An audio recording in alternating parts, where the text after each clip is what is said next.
afternoon, ladies and gentlemen. I'm Paula Joy, and on behalf of IKEA and Vivid Ideas, it's my absolute pleasure to welcome you to this special In Conversation on what is got to be a picture-perfect Sydney Sunday. We'll be discussing the issues and opportunities surrounding designing our future homes in an urban landscape. Now, our world and our homes are changing, and changing at an accelerating pace. By 2050, 70% of the world's population will live in cities. And with this shift, our perception of the home is also rapidly evolving. How do we rethink design in response to the pressures of this type of urbanisation? And can we create the homes and the cities that we want, rather than inheriting these legacies from generations past? It's a fascinating, vast and important conversation, and one that we hope educates and also inspires you to look at your community and your home in a different way when you leave us this afternoon. At the end, we'll open up to the audience and we look forward to your contribution. Until then, if you want to join the conversation socially, you can using the handle @IKEA Australia or #VividIdeas. Now, guiding us through today's conversation is a panel of inspirational thought leaders. And in the spirit of thinking outside the square, I'd like to invite each to introduce themselves. And so I'm going to begin with Dr. Taya Brejak, who is a Professor for Spatial Theory at University of Technology, Sydney. Taya.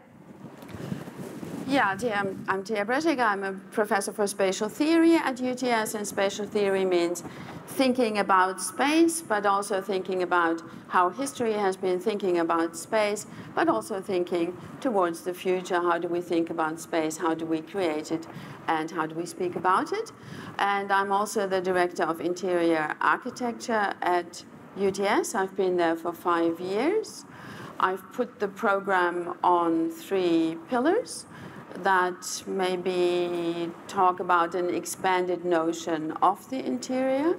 So we are working with social justice, we're working with indigenous communities, we're working in performative space, that is staged space, whether it's in theater or exhibition or media, or also urban space, and we're also focusing on urban interiors, and especially at those thresholds where the private meets the public, or where the interior meets the exterior.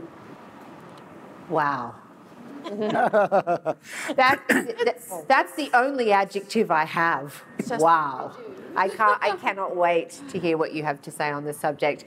Next is Chris Brown. Chris is the Chief Executive Officer for Urban Task Force. Chris Johnson. Oh, Johnson. Chris, I'm so sorry. No problem at all. Look, my career has moved through architecture. I was a New South Wales government architect for 10 years and involved in how the government was doing buildings, including a long involvement in this building and how it's evolved into its new form. But since then, I've sort of drifted out of government somewhat into the world of the private sector in terms of the development industry. So my current role is CEO of the Urban Task Force.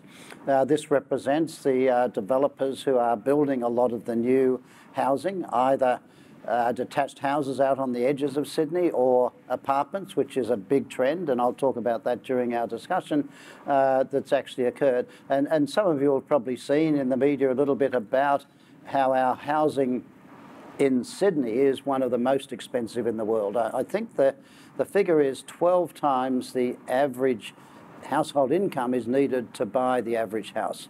And only one city, Hong Kong, is above that. So there's a real issue, I think, about housing affordability, which I'll talk about a bit later. Thank you so much, Chris. And now I'd like to move on to Jan Gardberg, who's Country Manager for IKEA Australia. And the name of his title, it's so fast. I'll let you explain it, Jan. I'll let you explain it.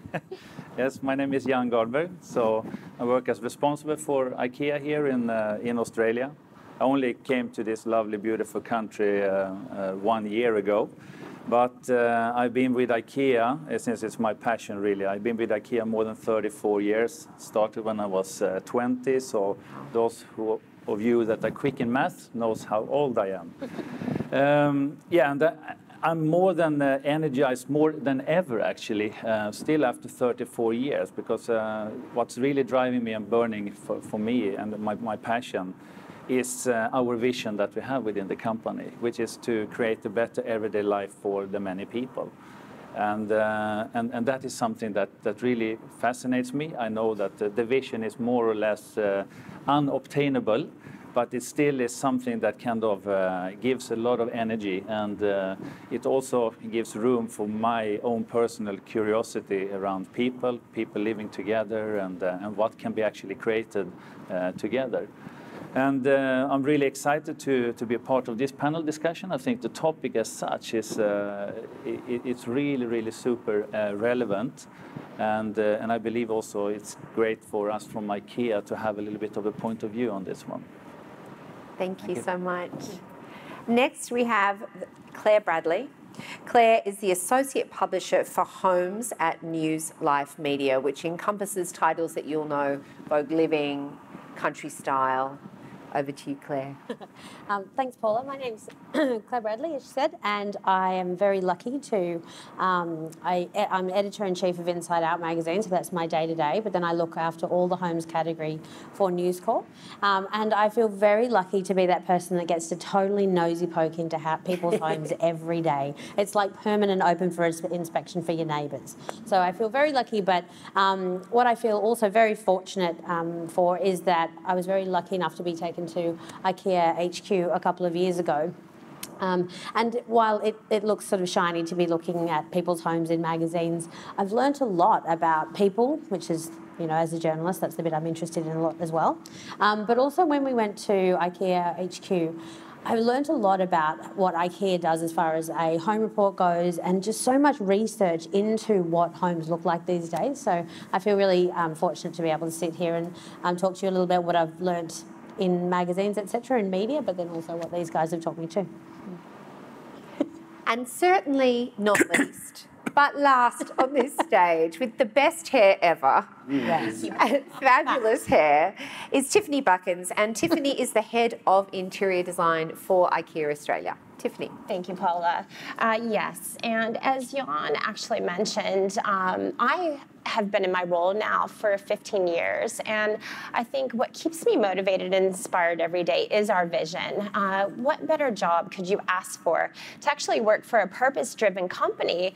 And I get to help to bring that vision to life with 9,500 products to play with in my playground. Who doesn't want that, right? But it's interesting when I think about the future and the impact of urbanization, and I reflect when I was a little girl. And to be honest with you, I really thought at this point in time that we would be living like the Jetsons. You know, the TV show? You know, stark white interiors, there would be flying cars. I thought that everything would be fully automated at this point in time.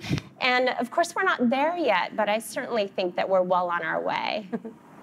I totally concur. Yes. I think the Jetsons did a brilliant job of sort of softly animating what the future world could be like. I think it was for many of us the beginning of opening up our imagination to the possibilities of the future. So I said that they were inspirational. I said that they were leaders. They certainly are. You're in for a treat with the wisdom that our 5 panellists have on this topic, and certainly the passion. So I think we'll begin with our first question, which is, how are we seeing urbanisation come to life in the Australian landscape? Is it the future, or is it already here? And I want to start with you, Chris Johnson, because I think that you have so much to say on this particular one. Look, it's here already. Sydney as a city, and I think Sydney is the key city to look at in Australia, in the Australian context. I mean, when we're a city of 2 million, 3 million, we could be a suburban city. That is, a whole lot of buildings in the middle of a CBD where we are now, where people worked and people lived in the suburbs. Basically low-rise, front garden, back garden.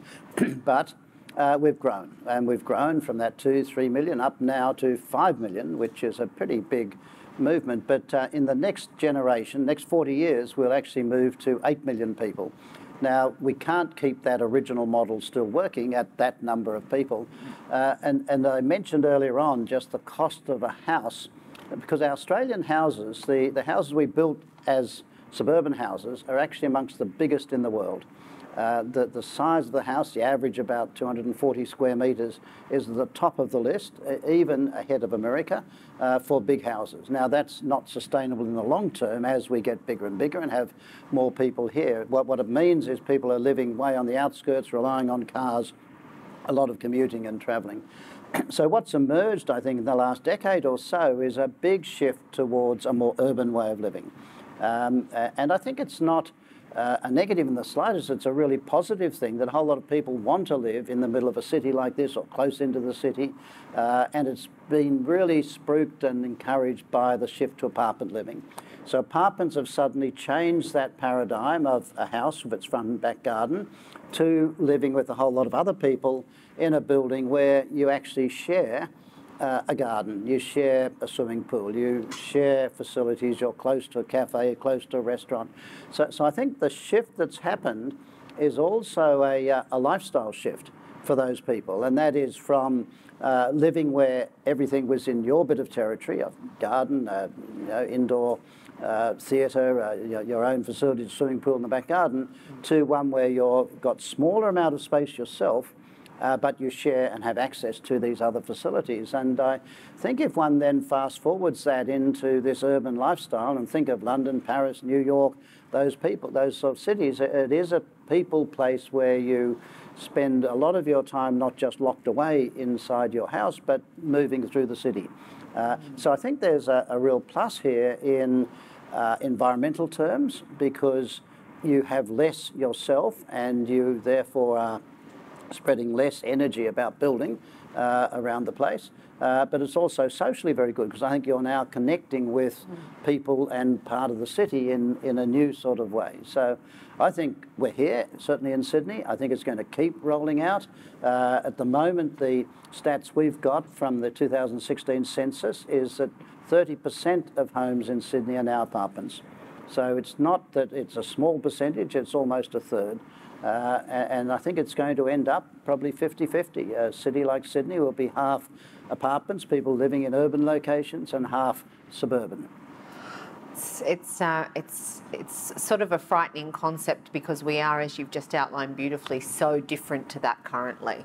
It is going to really change the skyline of our city. Tiffany, what's your thoughts on this? Yeah, it's actually quite interesting, Paula. I think ultimately I can really relate to what Chris is saying, where everyone really wants to have all of these needs, whether it's your grocery store, your local chemist, your gym, even your community garden, right essentially at your doorstep. But I think what's happening as a result of that is there's this real resurgence of the neighborhood feeling, that feeling of nostalgia and belonging, so that, you can feel connected.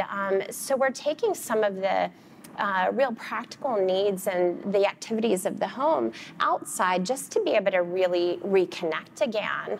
I think that small space living, housing affordability, high density living, it's really forcing us to look at our homes and our behaviors associated with our homes in a really completely different way.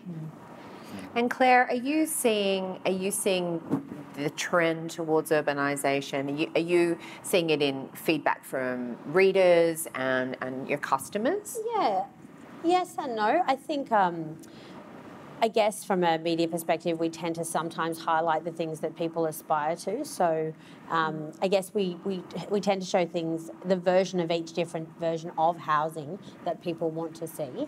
But certainly we see, it's really interesting to see what a younger demographic of homes look like.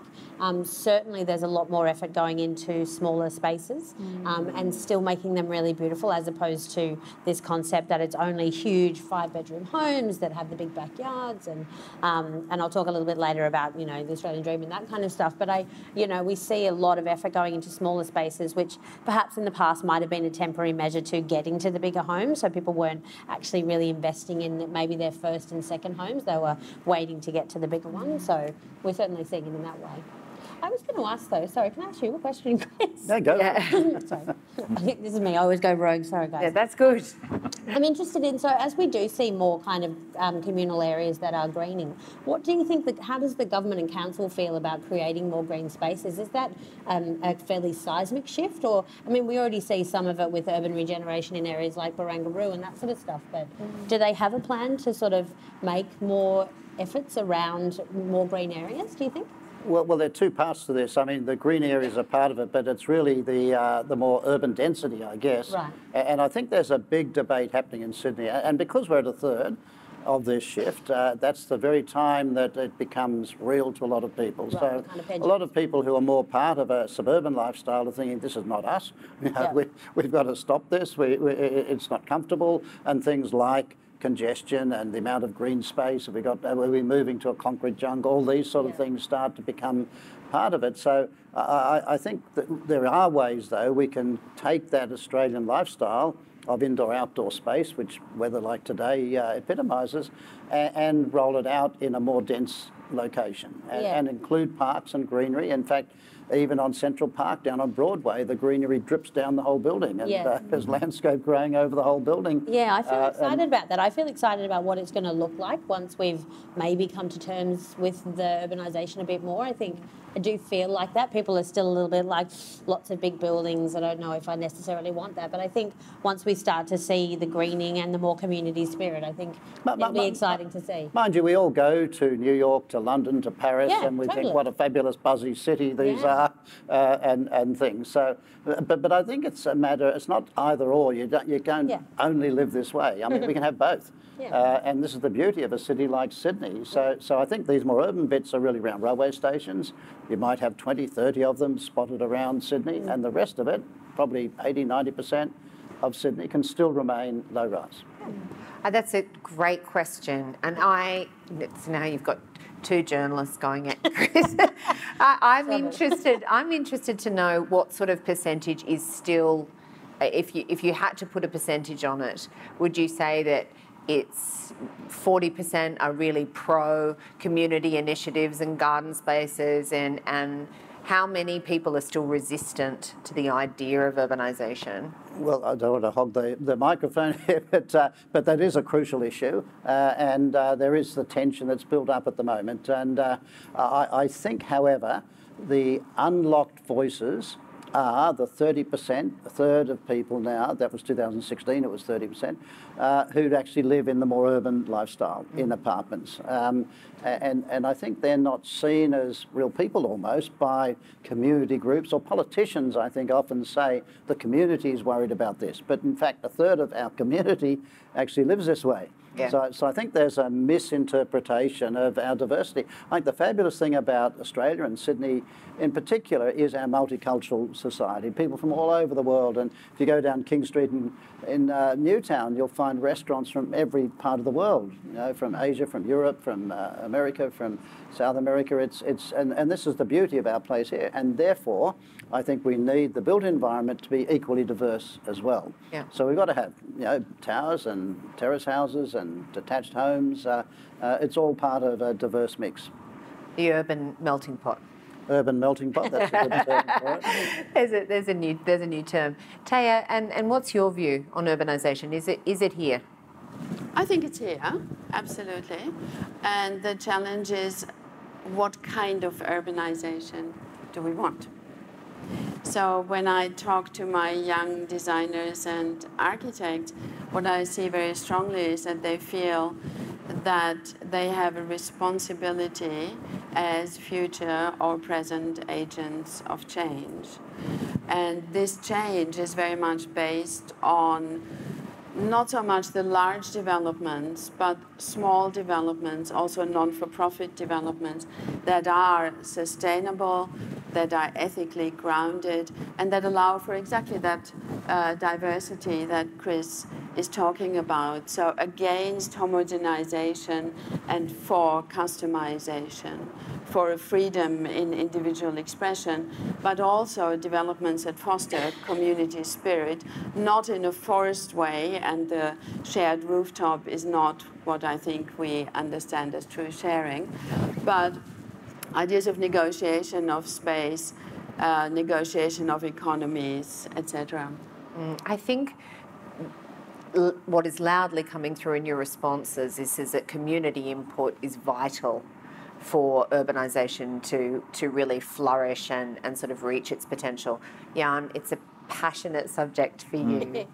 Is it here, or is the future for Australia over the next mountain? Yeah, my view is that is definitely here, and if talking just specifically about Australia, I think there's so many good things ongoing right now. It was already mentioned about the multicultural diversity, and it's something fantastic to continue to build on for the continuous development of the future.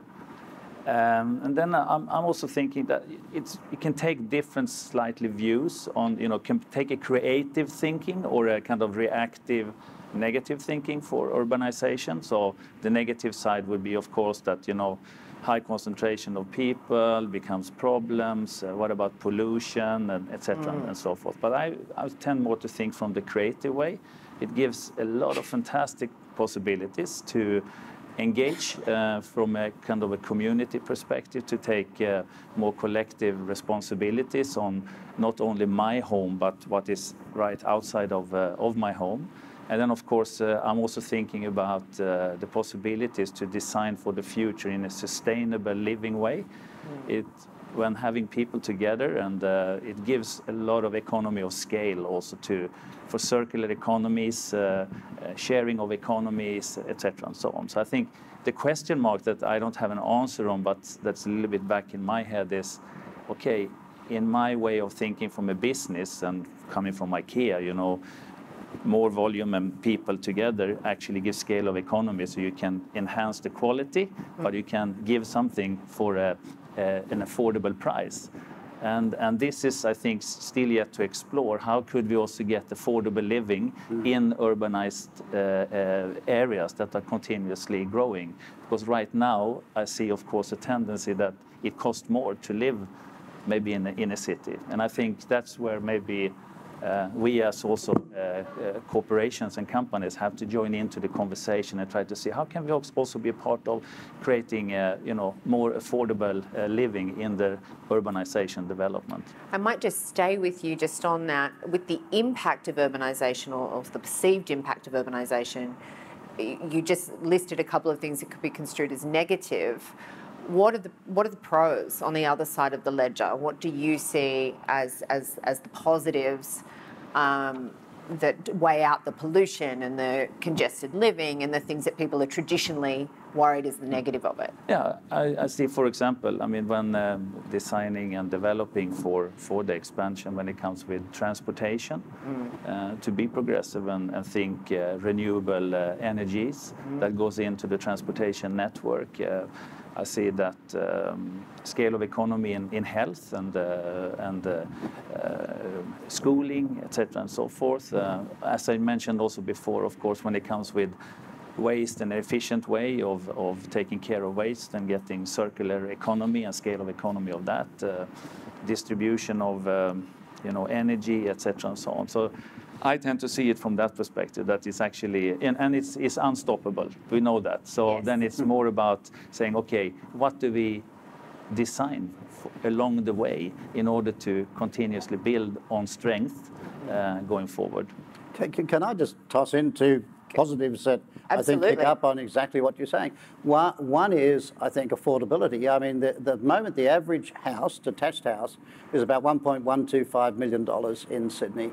The average apartment is $740,000. That's a difference of $400,000 between an apartment and a house. And this is partly why a lot of people are moving to this living style, that they think, well, that's a lot of money if I can make it work in this way, and they start changing their mode of operation and become doing that. So I think part of our shift to more urban society is partly driven by an affordable way to get into, and they're smaller places, and that's why you share more of the other facilities. The second part of it, I think, is that what has to underpin a city becoming more urban is a shift away from a lot of car usage to public transport.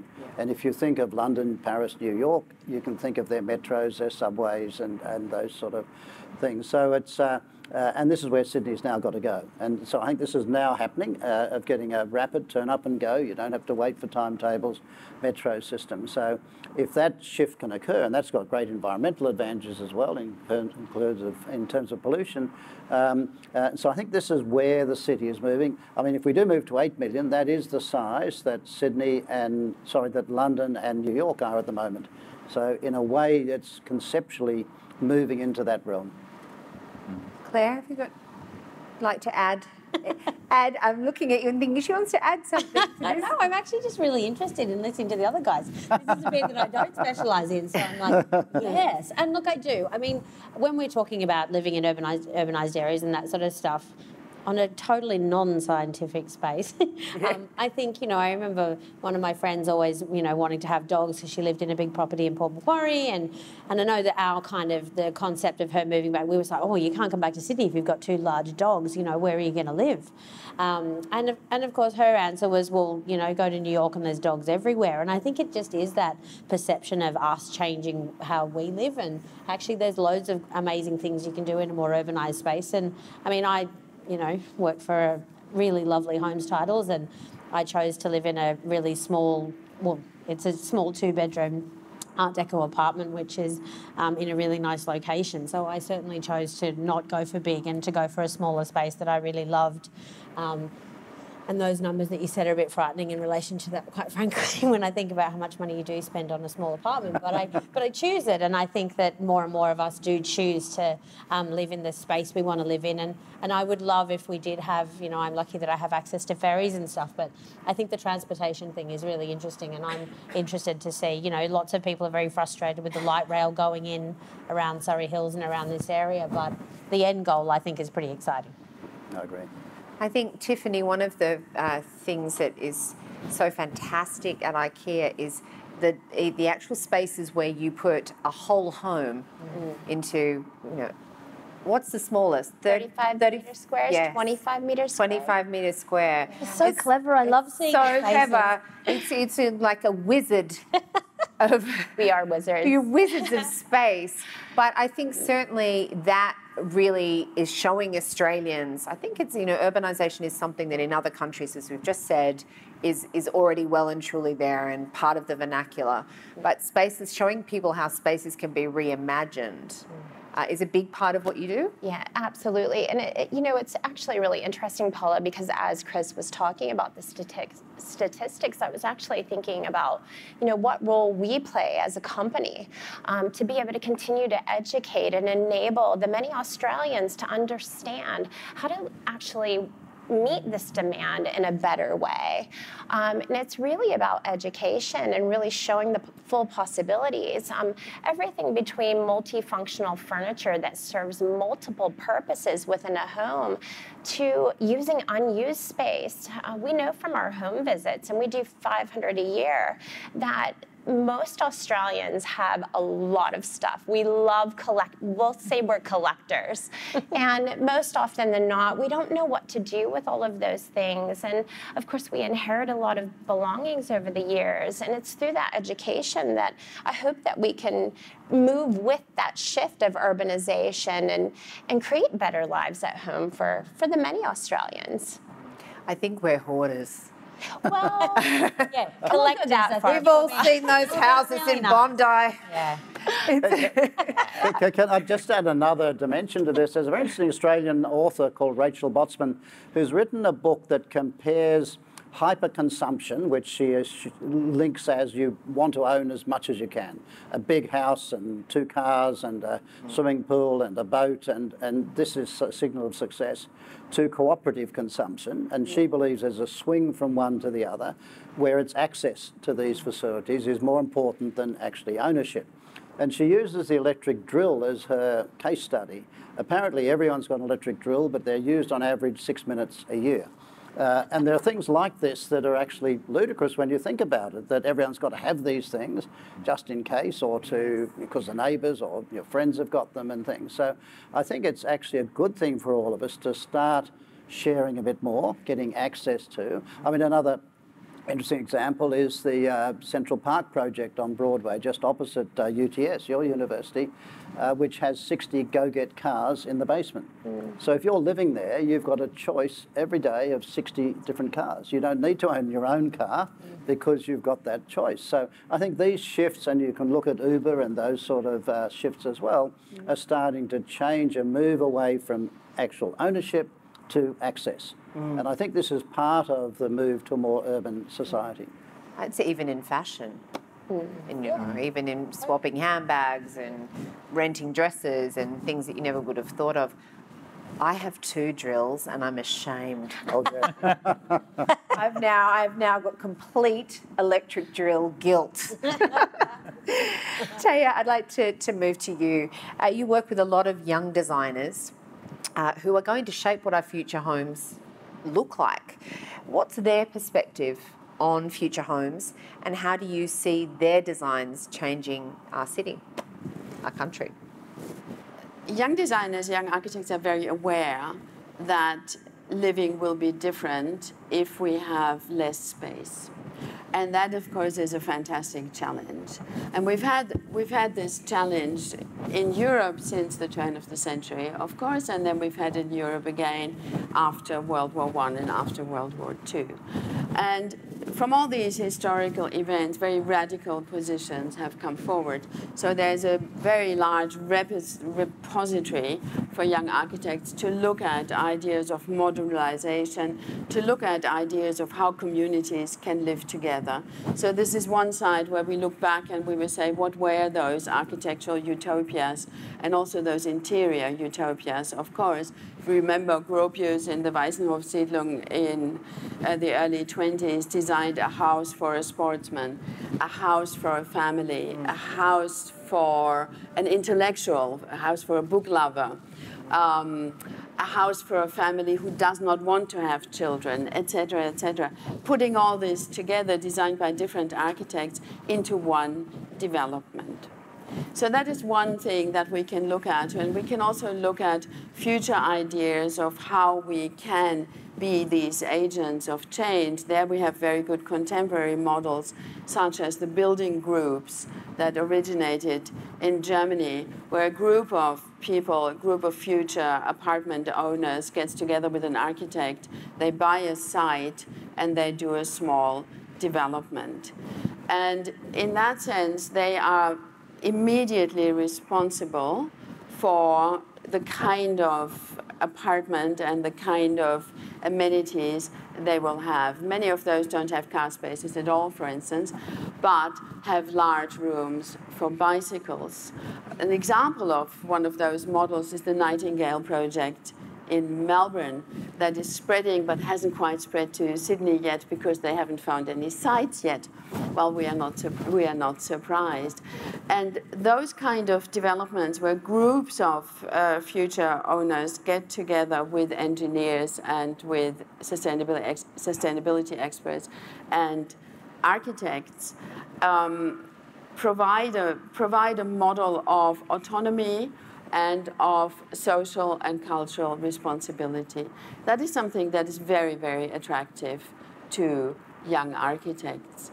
So being able to shape not only the interior, but also to shape the entire building to your needs, and to see housing not as a commodity and not as speculation, but rather as something that benefits yourself for a long time to come, I think is very much a trend. So this is both autonomy and social responsibility. And the young designers are very aware that with the privilege they have also comes a great deal of responsibility. So fascinating. Yeah, yes. Yeah, I would like to build a little bit on this, because I also see that co-creation and co-development is really an opportunity when going forward and with the urbanization. And I can mention one step in that direction that actually happened about 1.5 decades ago in Sweden. You know, IKEA is from Sweden, and it started up a dialogue about 15, 18 years ago between IKEA and one of the designers and also the big construction companies and architects to decide with Skanska that, okay, couldn't we start to cooperate much more and a better way to kind of try to say what are the cost drivers into all of the big projects, and how can we, with smart democratic design thinking from the beginning, already kind of design the price tag from the beginning that this is cannot cost more than this, and then to go through all of the different steps. And so I believe that that's also another possibility when developing for the future, that we are coming cross-pollinating across different competencies, both NGOs, corporations, and architects, and the ones that are planning for city zonings, etc., and so on. And in that, of course, I, as a human being, should also have a voice, because I'm in the end the one that's going to live in whatever space is there in the city. So I'm burning very much for these type of ways of actually developing for the future. Can I add another? I was just going to add a different opinion in a way, because I think both of you are describing a house that is owned by someone, that it's your place and you own it. But almost 50% of all these apartments are actually rented. There's a big rise in rental, partly because of the cost of owning. So I think if you look at global cities, again, as urbanization occurs, far more people as a percentage rent as opposed to owning. And I think this is partly a lifestyle issue. People are moving jobs from city to city. They don't necessarily want to be held by having to buy and sell and those sort of issues as well. So I think with IKEA and your products, etc., there's maybe a slightly different attitude to rental, and presumably people are going to be there for some time. And so I can imagine there's almost some different ways of how people in the short term are furnishing and looking at a place. And I don't know whether you, after a year, take it back and get a new one or something from you guys. It's actually interesting that you say that, Chris, because here shortly we'll be launching a take-back service in our IKEA Tempe store. Well, you'll be able to bring back your old IKEA products, and we'll give you a voucher so that you can buy new. So really embracing the circular economy aspect. But that doesn't just apply to renters, it's homeowners as well. I'm curious about, is it line ball in terms of cost? The new way of developing and thinking and creatively making a more sustainable, more ergonomic, more humanly warm environment to what we're doing now? Is it possible to bring them either down or in at the same sort of price? I think cost is a big factor. Cost is a big factor in where you live and how you live. And I'll just go back to the building groups, because they're such an amazing model. Of course, they work with a very, very low profit margin. Right. If you work with a very low profit margin and you involve architects and people outsourcing directly, then of course you can build sustainably from the ground up. And building sustainably from the ground up, of course means that you will have double glazing, that you will aim to achieve a zero energy passive house, etc., etc. And that your communal rooms, and that I think is another very important point for me, that the community spaces we create in a densification and future urbanization, that they are not only spaces of consumption, Chris was mentioning hyperconsumption before, but that they also involve spaces of non-consumption. And in those building groups and several model communities, we have common workshops, we have self-organized childcare centers, etc. So the community of that building group decides what they want, like giving studios to artists, etc., etc., having galleries, having outreach spaces where you have access because you're part of the community, and where you don't only have access if you consume. And that is a very, very important point for me, that with increasing urbanization and densification, what can happen very, very easily, and we have many examples of that worldwide, is that we are creating fairly sterile communities because they have not grown. So therefore, because there is no history in that community and infrastructure is only just being built, that isolation sets in very quickly. And of course, we know that 500 people living in an apartment building together doesn't necessarily mean that this is a community.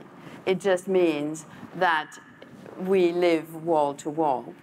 That can work if there's an infrastructure, and that includes green spaces, but very much so includes a cultural infrastructure as well, if that is taken care of in an integrated and holistic manner. Can I just toss in, though, another layer over that? And, Absolutely. I mean, you're talking a bit about more, perhaps, Berlin sort of shared accommodations and Nightingale and these sort of issues, which are fabulous objectives to aim towards. However, in the Australian context, the banks get involved in this whole exercise, and the banks have to lend money, mortgages, even to the developers building. There are certain profit levels. If you go below, they won't lend you the money. And so the government and it's managing and impacting back onto the banks, and the banks are under a fair bit of pressure at the moment, of course, with the Royal Commission into the banks. But so there is a much bigger sort of cycle of where money's lent and not lent and how much it's lent for and things like this. It becomes quite critical. And my worry about this is that it is becoming almost the main lever that determines the end product. That if a building's a bit quirky and a bit different, they won't lend the money. Whereas you're saying it's better to have quirky and different buildings. I agree with you, but the problem at the moment is the banking system is making that difficult. So maybe we've got to start changing that system as well. That is true. And Assemble in Melbourne is another example for a small footprint developer. And yes, they do have problems with lending, but on the other hand, of course, this doesn't happen in a political vacuum, and what happened with Nightingale and both with Assemble is that they did get government grants. They did get government grants because they were regarded as a social enterprise, which of course they are, and that is one way of getting around that, of course. Tiffany, I'd like to move to you just on this point that Taya, you were touching on about 500 people and living in an apartment, but the IKEA Life at Home report shows that the perception of home within four walls is shifting to outside those walls. What findings have you discovered? Yeah, it's actually really interesting because when we look into some of the stats around the Life at Home report, we know that only 7% of the people that we surveyed actually view their home as being a very specific place. And then 38% actually consider their neighborhood to be a part of their home. 42% actually feel more at home outside their home than actually in it. And so the impact of urbanization, what it's done is it's really enabled us to look at the activities that we do every day in a completely different way and really extend it beyond the physical four rooms of our homes. If you think about it, our city and community, it's really becoming a little bit of our living room nowadays. And it's a common interior that actually works for all of us. We've touched on it earlier. Places like our local park, it's a place for us to be able to go, reconnect, rejuvenate. If you think about your local cafe, that's where you go to socialize nowadays. That's where you recharge and refuel. We have communal workspaces that have become the home office. Gone are those days where you actually need a separate room for that purpose. And then you think about TV watching. That happens on the bus and the train nowadays. So our perception of these activities, they extend well beyond the four walls of our home. As our homes really begin to shrink, we can really take inspiration from the millennials, where 63% of them, they've actually found other ways to do this quite effortlessly, where they're sleeping, they're eating, they're doing social activities outside the traditional home better than any other generation that we've surveyed. I talked about it earlier, we're really seeing a really strong resurgence of the neighborhood. And part of this is actually because of our strong desire to stimulate the emotional needs and feelings that we need outside the home. In 2015, we actually conducted an experiment. And what we did was we simply created a social and digital platform to actually be able to connect people in a neighborhood, to have better dialogues with each other. And I think what was so fascinating by this, we promoted better relationships, but I think on top of that, we discovered that just by simply giving people a push in that direction, they were more proud, they were more comfortable, and they felt more secure within their neighborhoods, which are all really basic emotional needs that we need within our homes. Our study really concluded that the residents were more connected with their community than ever before, and they felt better, they were happier, and most of them were actually more satisfied with their lives in general. The social communities, they're really emerging all over the city, both physically and digitally. And we touched on this a little bit in the dialogue where, you know, your local chemist, the community garden, your swimming pool, local schools, everything really is right at your doorstep. I think the great thing about this neighborhood resurgence is that it's really being reborn as a focal point to be able to really reconnect with our sense of belonging, that protection and the security that really was associated previously with small society living. And possibly it is as a result of people being within 500 people in one apartment block and really that yearning for what has built this country, which was the block of land, the house, the community. And Claire, I wanted to talk to you on this one. I think this is a real issue, particularly just in Australia. This is the great Australian dream, was the house with the swimming pool and the picket fence and the dog, and it is changed already. Totally. And it's got to change more. How are we going to redefine it, and what do you believe that the new Australian dream will be? I think it's about lifestyle. I think that the Great Australian Dream, I sort of see it, obviously preparing to have this conversation, I sort of see it in two spaces. I think that the people who still probably hold that concept of sort of quarter-acre block with the grass and that sort of stuff, I think that while that may still be the dream for them, I think that people are less willing to give up their lifestyle to be able to facilitate it. I think that while generations gone, you know, that may have been the only thing that mattered, and they were willing to not go out to dinners and not have a life outside of paying that mortgage and having the home and locking that down. I think more and more people they still want that thing, but they don't necessarily want to compromise their lifestyles for it, which is why you see people in the kind of tree change and sea change space. And I know, you know, my parents moved out of the city for that very reason, is that they'd spent a lot of time trying to make their life easier by commuting, by having a shorter commute to their jobs in the city. So they were living in an apartment and they were just totally missing the gardening and all that sort of stuff. And now they're ludicrously happy with their garden every day, and I get photos of every day of what plants are in the garden.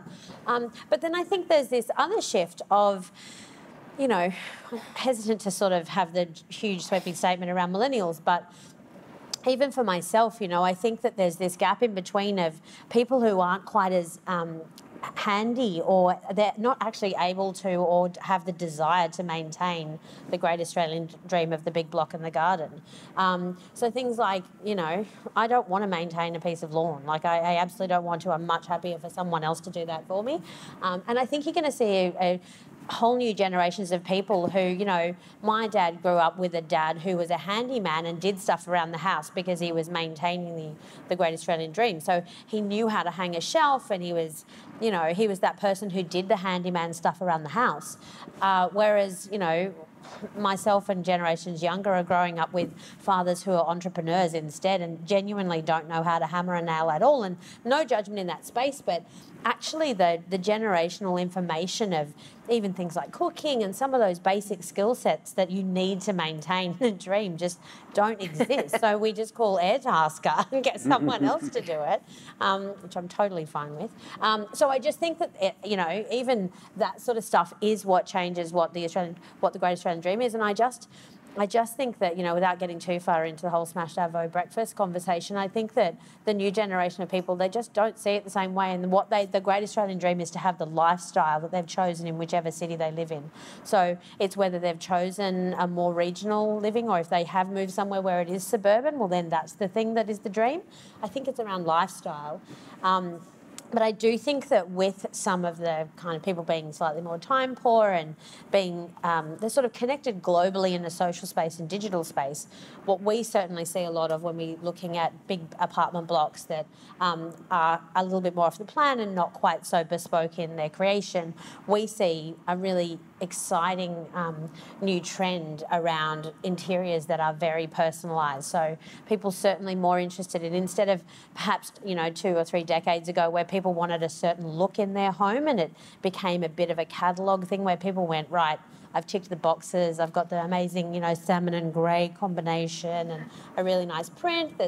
Whereas there's lots of personalisation in the interior space, which I find super exciting. It's the bit that we really enjoy seeing, and lots of uses of more natural materials to try and offset the building. So yeah, we sort of see it in that way. I think it's more about lifestyle and personalisation. I would actually like all of your opinion on this question. I think it's such an important pivot for this conversation. How do you see the dream changing, Taya? I think it's the nature of dreams to change, to be in flux, and to imagine futures that are not quite there. So to have a dream, I think, is fantastic. But at the same time, to try and shape one's reality is as important. And so as we see the city grow, and Chris has given us some impressive statistics to that effect, and so has Tiffany, as we see the cities changing, commute time becomes more and more important. And we know from studies that the longer the commute, the lower the life quality. So therefore, you will want to live close to amenities. And contrary to Claire's parents, I always think as an older person, you should live especially close to all amenities. So not being dependent on a car and living in the city. So how do you make your city your dream? I think that is the great challenge. That is a great challenge for young designers and architects. And that is, of course, also the challenge for IKEA. How do we bring a reality that can be quite scary, both in terms of cost, and which is the case in Sydney, of course, and in terms of more and more people living together. But how do we live together and still maintain a life quality? But also, how do we discover and dream and imagine and project new ideas of life quality through community and through an agency of both those people who make that environment, but especially an agency of those people who use those environments. How do we make that possible? There is no easy answer to that, but this is our task. I think that's a lovely bumper sticker for the day. How do you make your city your dream? It's lovely. And Jan, what role do companies like IKEA have in making that bumper sticker a reality and creating that future? Yeah, I would like to just first build on before I get to that one on what Thea said, because I cannot have so many comments on the Australian dream, block of land and a house and so on. I've only been here 1 year, so I don't know. But I can comment on this when I look at myself. What has been important for me, the realization is that I've gone through different stages in my life, from being the young adult and being single and everything that comes with that, and what is then have been then the interests and my living space during that period, and then becoming together with a partner, and then of course getting children, and then children moving through different. So I think flexibility for me is something also extremely important when now thinking about the urbanization and what we need to continuously build together. And again, coming back to one of the big advantages that we have here in Australia is that we're built on a multicultural society. And that feeling is just tickling in my mind, you know. Yeah. How many places can have this kind of multicultural society that is still on a growth agenda and going forward? So, and that just, you know, a positive outlook for the future. And then coming back to the question about IKEA as one company in this, I think many times me and Tiffany and colleagues, we are saying we're not a home furnishing retailer. We are in the business of emotions. That's what we're talking about. We're really into that, and it's real feelings for real people. That's what we really are working with, and hence also taking always a deep standpoint and dive into people's real life situations. Like every year, at least 500 families that we are visiting, sitting and having conversations in the kitchen, in the living room, and even in the bathroom, believe it or not, about all of the problems and obstacles that are there. And I think what we can do is, of course, to step outside of just that business of emotions, to actually contribute beyond a business. And to actually more actively engage in the communities and the spaces where we already exist. And one of those good examples, I think Tiffany already mentioned, that we are now piloting this, that we feel we're very proud of, kind of like a take-back scheme. And we're going to pilot that now in the Tempe store. And, we are going to also invite people around in the communities that knows how to kind of repair things, to kind of take care or to refurbish, etc., and so on, and to start to have these workshops in that space that we have in our store. And if we find the format in a really good way, our intention is to expand this to all of our 10 stores that we have. And that's another example of how we can contribute beyond. A second one is a super exciting project that we're working on, which is, we call it IKEA Home Solar. And I think this is coming back to this with affordability and so on, where we would like to be able to come out on the market with IKEA Solar that is not making any profit. It's really going to be there to help the many people to go in and to go for renewable energy. So I think that's just a couple of examples where I think that we also have to take the accountability and responsibility in a stronger way, and we are prepared to do that. And then hopefully that can inspire other companies to come together, and only by joining forces, 1 + 1 can actually become more than 2 if we are really kind of coming together. So that's. Congratulations on those initiatives. They sound really exciting. Chris, on that, just touching on when Jan, you mentioned solar. What are the key things we should be considering right now to ensure that our communities are set up for the best possible urban future? I mentioned earlier on public transport, a metro type system. I think all the issues of moving from a spread out car dominated society to a more urban one has to be about how you move. I'm lucky, I live in an apartment not far from here, and I work in Martin Place, and I walk backwards and forwards every day. If you walk a lot more, according to the Heart Foundation, this is great for health.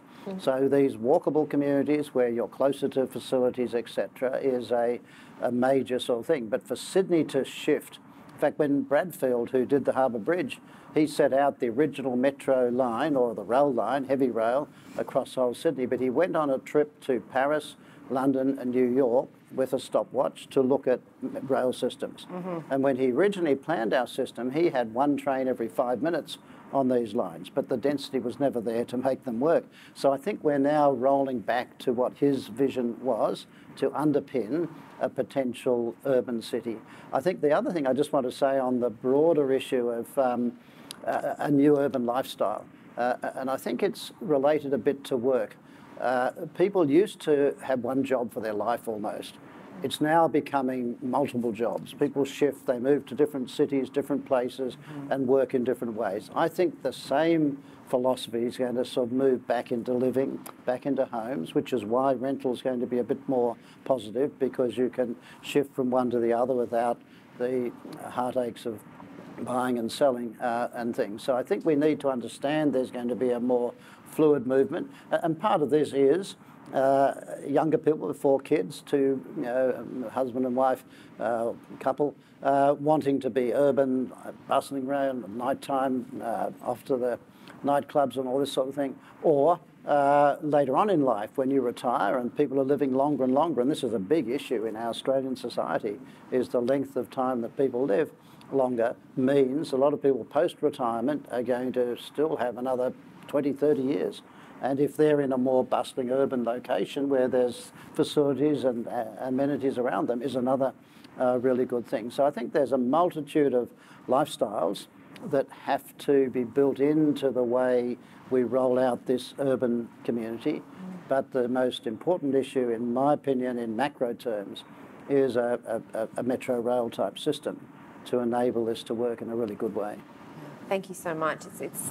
There's so much sitting around this topic, and it's interesting that so much of it is heart.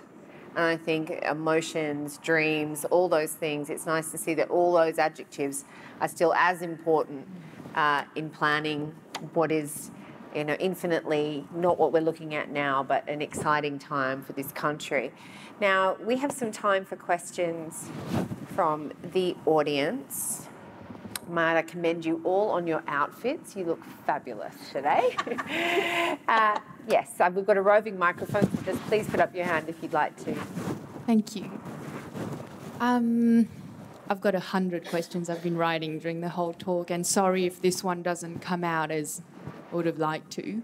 I think that we've been talking a lot about millennials. I'm very happy I'm a millennial.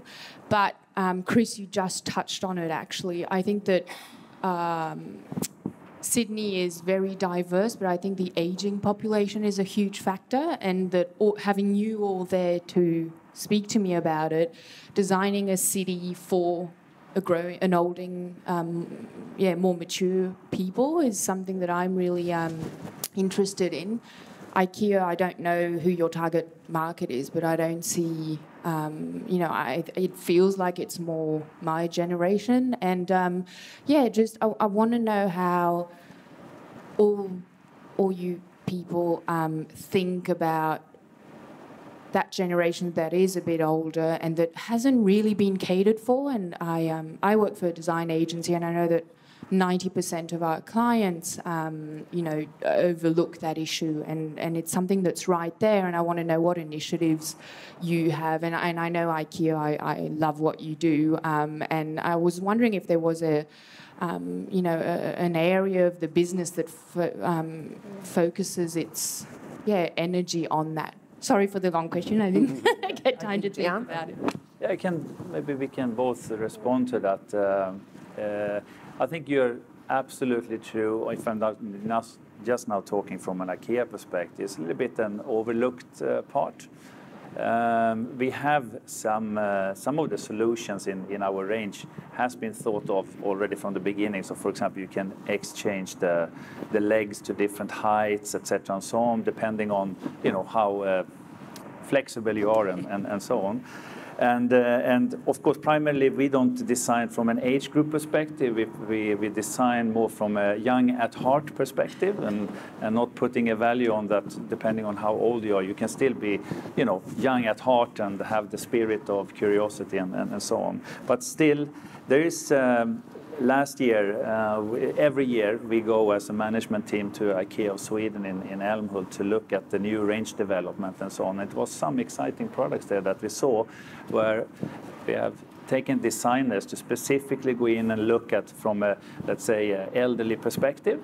And surprise, surprise, actually the solutions coming out when thinking really in that aspect became out much more form and kind of functional products that most probably is going to take its way and to come into the range. So thank you for bringing up that, That's a good point. that question. Just one comment from my point of view, that the New South Wales government does an intergenerational report. They go back 40 years, forward 40 years. 40 years ago in New South Wales there were 100 people aged 100 or more.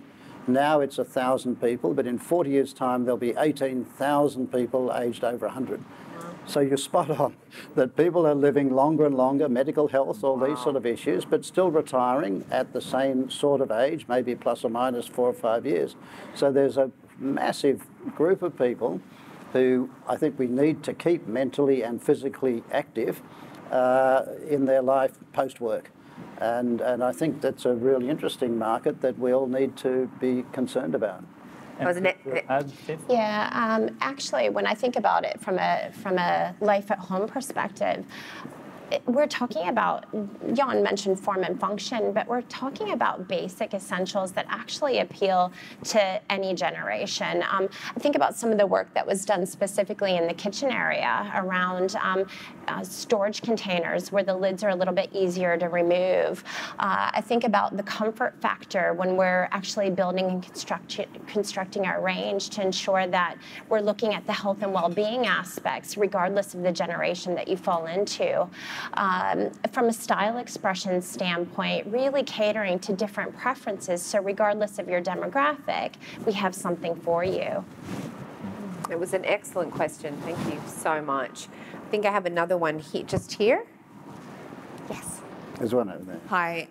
My question is actually very much related to the last one, but we've heard a lot about mobility and people being more global in their outlook. I'm interested in how you think that you would like to be living as older people yourselves. I sometimes think about cruise ships as being an option for older people. But I think that notion of people living in good quality surroundings in a very sort of lifestyle-focused way in more dense areas is very positive. But yeah, interested to hear about how you see yourselves, what type of housing you see yourselves in future. Can I give a quick response to that? Look, I think you'll find a lot of the marketing about apartment living is resort-type living. And in fact, in America, there's a whole swing to long-term rental in accommodation that feels like a resort. So a lot of people build to rent, it's called, where you actually don't just rent for 5 years or 3 or for 10, 12 years. And there's a concierge and there's a swimming pool and there are palm trees and it is lifestyle around a resort type living. And so I think part of where we're moving into this more urban, denser living is connected to that. And I think that's a really good thing in many respects if people feel uplifted in that regard. I think one of the things that just recently I've started working on, which I'm really enjoying, is working with businesses like Lend-Lease who are creating those communities for assisted living, which is sort of in between. It's people who are not necessarily wanting to go to a fully catered for village that caters to people who need a lot of help. It's this sort of in-between community space. And I think it speaks to a lot to what Tay was saying, which is how people are, these very big businesses are focusing on creating communities that allow people of that kind of slightly ageing population to still have a community and still have access to people and groups and still living a really interesting, active life, which then, of course, promotes a longer life in that as well. So it's just quite new to me, and I've just been spending a bit of time with them, and they certainly see it as a very big opportunity and something. I mean, they see it as an opportunity, but I see it as just a really interesting focus and lots of research around how they do create that kind of in-between living.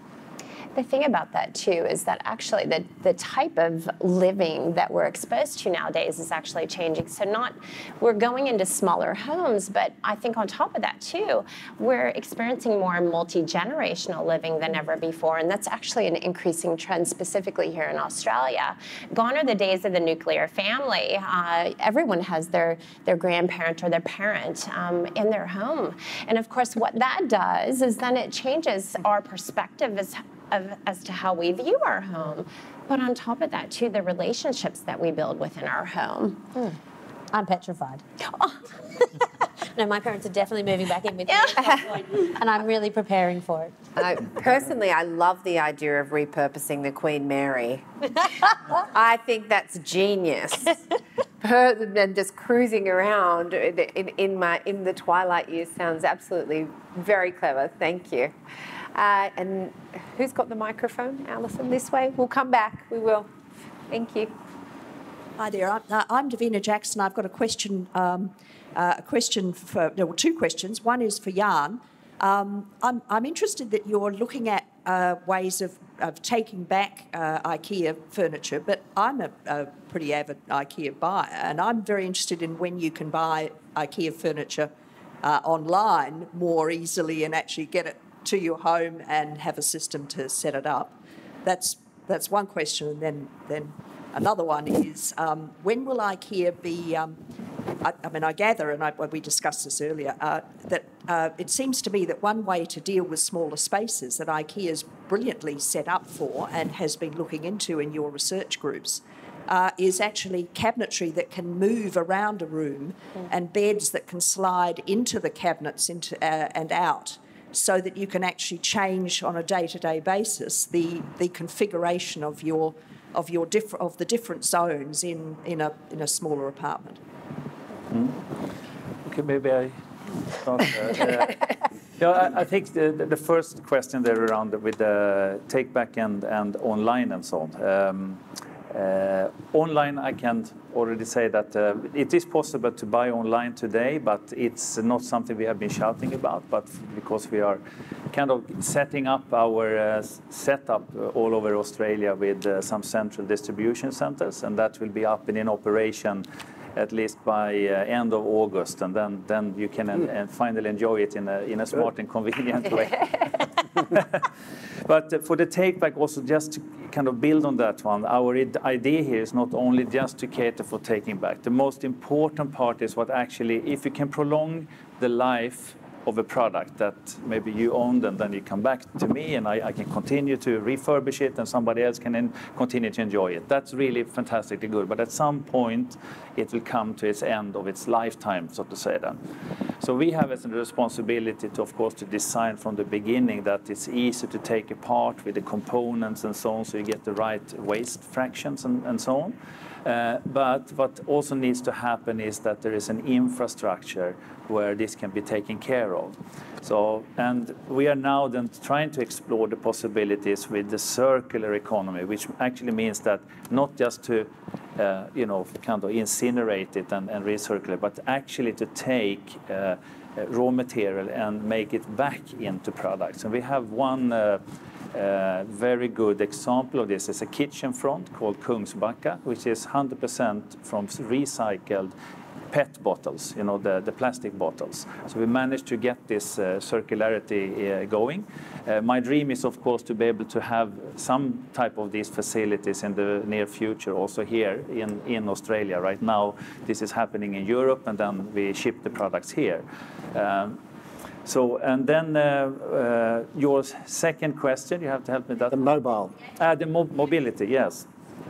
And here we can both most probably give an answer to this one. Right now, what I see, we have a place called Space 10 in Copenhagen that is really on the forefront of exploring anything you can imagine about with the home and the space and the community. And I think the challenge is sometimes it's not so difficult to come up with smart solutions of a problem. But the tough thing is to get it affordable.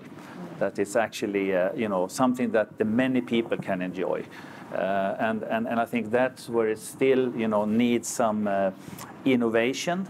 We need to get together and to kind of both with people from technicians and people that's working on the factory floor, etc. and so on. Because from my point of view anyway, it's pointless if we can come up with some solution that can maybe only 100 people can afford or 1,000 people can afford. We need to find ways where actually millions and millions of people can actually access the solution. So. I think too, Davina, there's actually plenty of things that you can do today. So we don't necessarily have to wait for the future to actually start to look at our spaces a little bit differently. It just means that you have to put a little bit of a different lens on how you probably view your current configuration. I think specifically as you were describing the modularity piece, we recently did a solution for a family in the Rhodes demographic, and all we did was move their sofa out out ever so slightly. We put a shelf behind that and then a trolley on wheels just behind the sofa so that they could pull out this trolley. The kids' homework was accessible. They could take it to the dining room table. And then the shelf acted as an extra ledge to be able to put travel knickknacks, those kind of things. And then they stored plastic containers behind the sofa with some of the memorabilia and things that they didn't necessarily want out on display. But traditionally, that space behind the sofa would be unused. But it's through that education that we've been able to put a lens on just looking at your space a little bit differently, thinking about all of the activities that happen within your home. And then what are the really specific needs that you have to fulfill associated with those activities? And then, of course, incorporate the emotion. It needs to be beautiful. Yes. Hi. So we've talked a lot about high density living, and despite the building groups and other groups getting together to design and have built their own sort of apartments and what have you, most multi-dwelling construction is done by developers. It's the impression I have anyway. And most developers are motivated by profit, and the profit is maximised when you put the least possible effort into something and get the highest possible return. But the developers have to comply, in most cases, with planning conditions and development guidelines which are set up by councils and state governments. How do we then influence those councils and state governments to change the development guidelines so that what we get out is, in fact, a usable high-density environment? Chris. Look, I'm happy to begin to talk about that. This one is to Chris. Yes. It's a moving feast. You're right, there are multiple layers of regulations and rules. For instance, the state government has a thing called SEP 65, State Environmental Planning Policy, which is all about apartment design and what you've got to do. It's got Apartment Design Guide, ADG, which sets out all sorts of standards about how big and things as well. Each council has its own documents, development control plans, etc. The banks, mind you, you say developers are only making about the profit, but the banks won't actually fund a project unless there's a certain internal rate of return, about 18% or so, which is fairly high level, but otherwise they think it's a risky project because it might get held up in the planning process. So we do have a complex system that doesn't help innovation, I must say, and new ideas. And I think we're seeing this a bit at the moment, that there's a bit of rigidity about the products that are actually occurring and things. I think the tension that's currently happening a bit about OD, it's been called in the media, overdevelopment, is a good one to get us to rethink a little bit about what the products are, what they look like, how they're done, maybe open up new models. I'm working with a committee in the Department of Planning about compact apartments, a new way to look at how to do this. But the banks, for instance, we mentioned before, apartments of 25 square metres would not fund those at the moment. So there are big problems about an economic system that tries to manage risk, not encouraging innovation. And so there's some big levers, I think, as we move forward into becoming more urban communities as to how this works. I think some of the smaller banks are probably more in the line of Bendigo Bank, etc., to try to encourage different models and open things up. I think that the planning system needs to be much more flexible as well in terms of the outcome that actually occurs. But ultimately, of course, someone's got to buy all these things, and so there's a market out there. And what are the preferences and attitudes for the sort of things we're talking about? And then, of course, the bottom line, the dollars, is even more critical. So it's a complex issue, but you're right. I'm sure we can do a lot better than we are at the moment. Do I have time for one more? Two more, possibly? Thank you, Alison. Hello, my name's Elizabeth. Just a comment actually on what you were saying. I work a lot with developers and architects for new buildings, mainly residential, and a lot of those developments have to go through development application, which is under the control of the local government.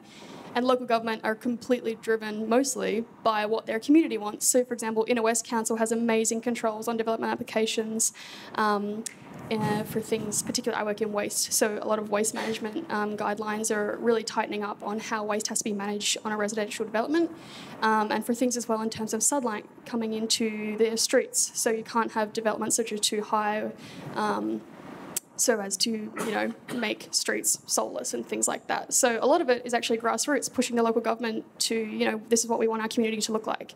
So that's just a comment on that piece, which sort of ties into what my question was.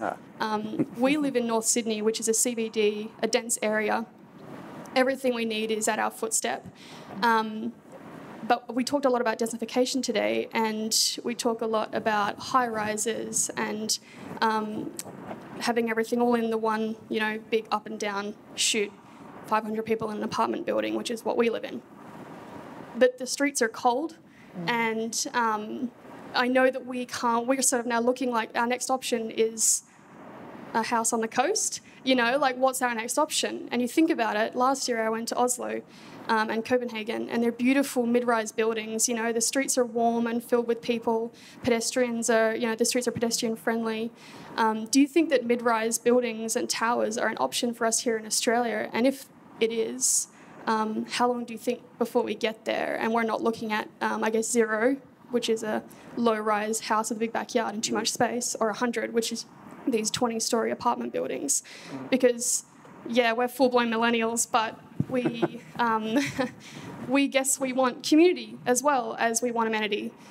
So I guess it's just finding that balance. And for me, I'd like to see Sydney look a little bit more like Paris or Copenhagen and these beautiful mid-rise places, which are sort of, I think, achieving that beautiful hit that balance between community and amenity. So can I give a quick sort of response to it? Yeah. I mean, the government did put out about 4 or 5 weeks ago a thing called the missing middle, which is exactly this, mid-rise and things, but almost every council in Sydney came out against it because what it did is start changing the existing suburban character over much bigger areas than taller buildings in a centre.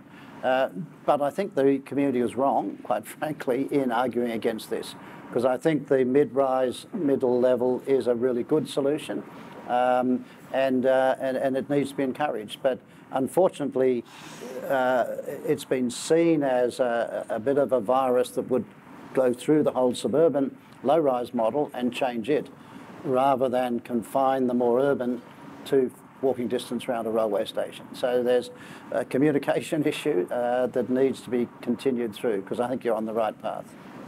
Maybe I can just build on this. Yeah. Maybe I can just very quickly build on this and say that we need two things. We need a shift in thinking that includes a diversity of development. And we also need to bring design and architecture more out into the public discourse. The public discourse on architecture and design at the moment in Australia is very low-key. At the same time, we have a housing crisis. So in actual fact, the public discourse should be heated and vibrant and vigorous, and should be very much led by all the stakeholders involved. Now, one possibility for that is in terms of, forums like this one, where we do get very topical and very passionate very quickly. The other one is exhibitions, and the other one is open architecture competitions. And open architecture competitions mean that they're open to any architecture firm, possibly internationally as well. Internationally, we have architecture competitions that are open, for instance, to architects under 40. You will find very different responses from those young architects. My colleagues tell me that in the past 5 years in Sydney, there have been 2 open architecture competitions, and they were both Green Square. One of them was the Green Square Library, which then was won by a very young architecture firm around Matthias Hollenstein, and they're doing a fantastic job. So courage is needed, a shift in thinking is needed, and opening up the discourse on the way how we live to the entire community, and not leaving it to closed, to only invited competitions, but bringing the young architects and the young designers out into the open, show their work, and then discuss their work. And I think also picking up the microphone and having a voice. I think to change history, it starts there. So thank you so much for your contribution this afternoon. I'm afraid that I have to wrap this session up, but you are all invited to join us next door, where there are pretty things, yummy things, and all of us will be. So if you would like to ask some questions more personally, we would love to see you in there. On behalf of IKEA and Vivid Ideas, thank you for giving up some of your Sunday to spend time with us and join in this conversation.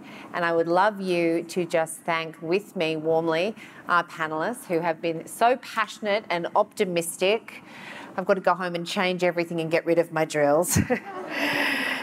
Dr. Taya Brejek, Chris Johnson, Jan Gardberg, Claire Bradley, Tiffany Buckins, thank you so much.